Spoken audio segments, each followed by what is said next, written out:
Based on emerging evidence revise discharge policy 9 जनवरी को ministry of health के द्वारा issue की गई हैं, जो कि हमारी वेबसाइट mohfw.gov.in पर उपलब्ध भी हैं।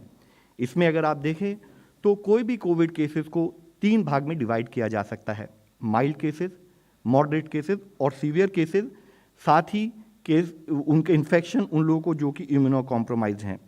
तो जहाँ तक माइल्ड केसेस का संबंध है, डिस्चार्ज पॉलिसी ने इंडिया की और वर्ल्ड की एग्जिस्टिंग एविडेंस को एनालाइज करते हुए अब उसमें बदल किया है और उसके तहत अब यह कहा जाता है कि अगर आप टेस्ट पॉजिटिव होने के 7 दिन में 3 सक्सेसिव दिन तक अगर आपको बुखार ना हो, तब आप अपने आप को डिस्चार्ज मान सकते हैं और उसके लिए डिस्चार्ज होने के बाद भी टेस्टिंग कराने की आवश्यकता नहीं है।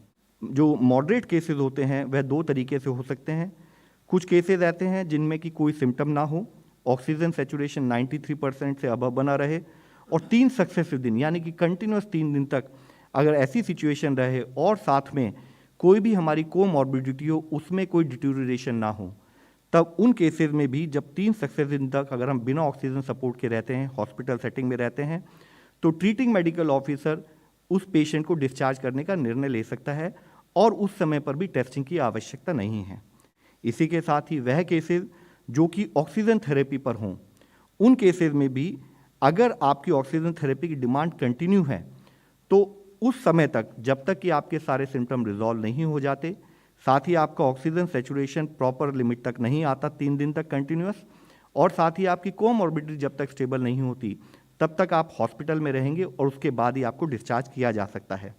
इसी के साथ ही वह केसेस जो सीवियर केसेस हैं या जो इम्यूनो कॉम्प्रोमाइज केसेस हैं, उस केस में ट्रीटिंग डॉक्टर के डिस्क्रिप्शन पर based on clinical recovery decision लिया जाएगा।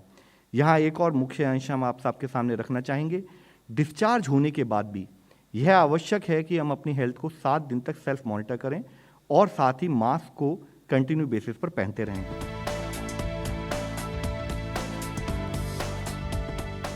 Now, who may be tested? Number one, symptomatic individuals. So, all symptomatic individuals in the community need be tested. All symptomatic individuals. All high-risk contacts of laboratory confirmed cases. All high-risk contacts. Now, what are those high-risk contacts?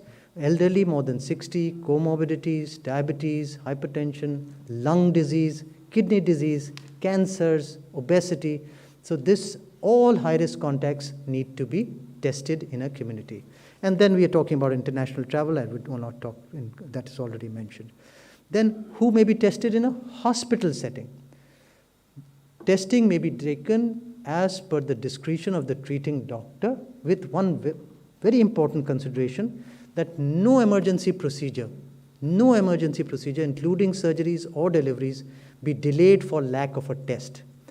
And asymptomatic individuals undergoing surgical, non-surgical procedures, including pregnancy, in labor, who are hospitalized, should not be tested unless warranted or they have some symptoms of sore throat, breathlessness, fever, headache, etc.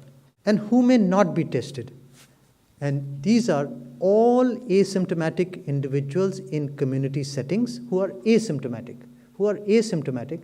All asymptomatic contacts of confirmed cases of COVID-19, unless they are high risk based on age or comorbidities, which I have already mentioned.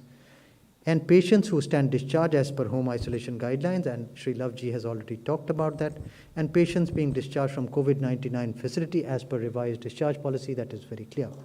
And individuals traveling from Delhi to Bombay, or Bombay to Chennai, or Chennai to Calcutta. So all domestic interstate travel do not require.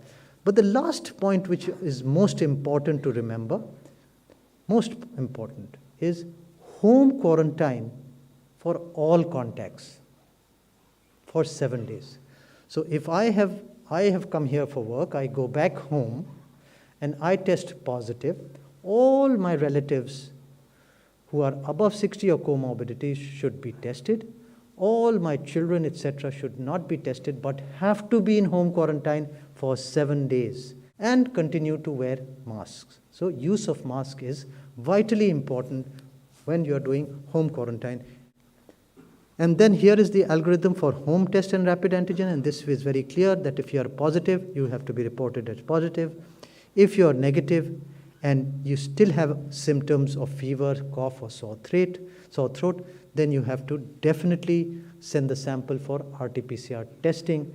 But most importantly, all positive and negative tests should be uploaded on the ICMR portal, whether it is home testing or rapid antigen tests.